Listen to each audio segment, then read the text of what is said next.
Can I ask you something? How many raises have you received during your career? Now, let me ask you another question. Did any of those raises completely change your financial life? Probably not, because raises are designed to help you keep up.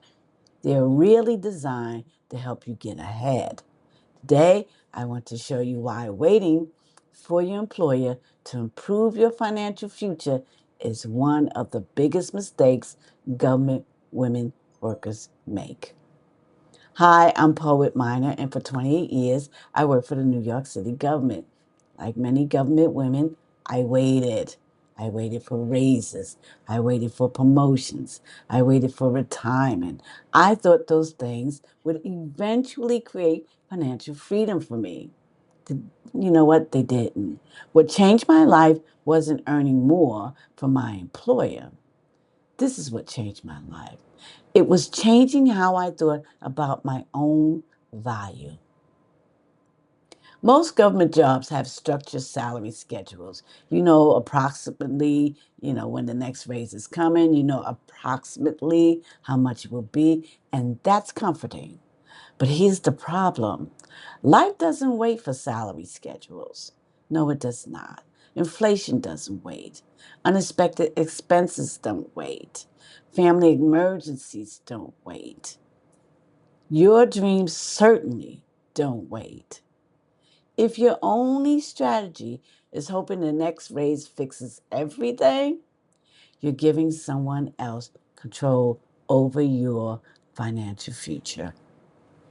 When I retired, I discovered something difficult. The numbers on paper look different from the numbers in real life. To pay off debt, I went back to work as a security guard. That experience forced me to ask myself a hard question. If I can't depend on my paycheck anymore, what can I depend on? The answer wasn't another job. That certainly wasn't the answer. The answer was the skills I had been developing for nearly 3 decades.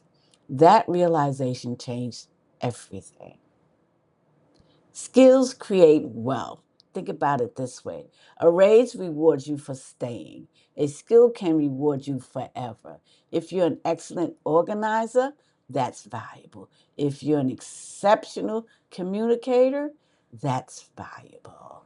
If you know how to manage projects, yep, that's valuable. Those skills don't disappear when you leave work at 5 o'clock. They're portable. The portable skills create opportunities.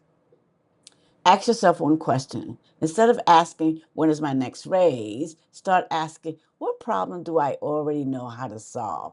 That single question changes your thinking because incomes follows solutions, not titles, not seniority, not waiting.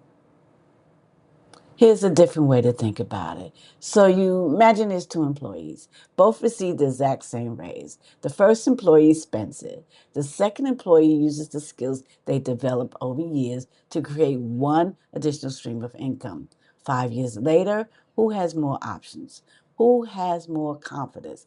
Who has more freedom? The difference wasn't the raise. No, no, no. The difference was the decision. This week, I want you to stop thinking about your next raise.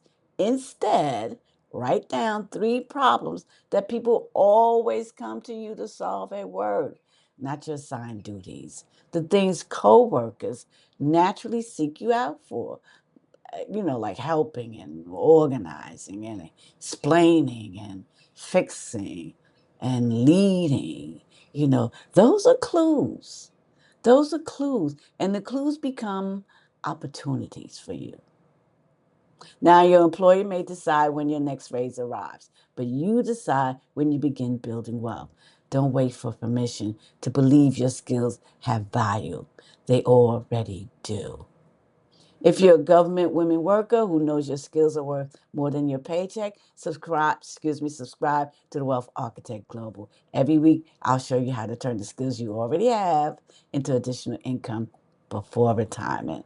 And in our next video, we're going to talk about something that may be difficult to hear, but it could change the way you think about money forever. And that's no one is going to save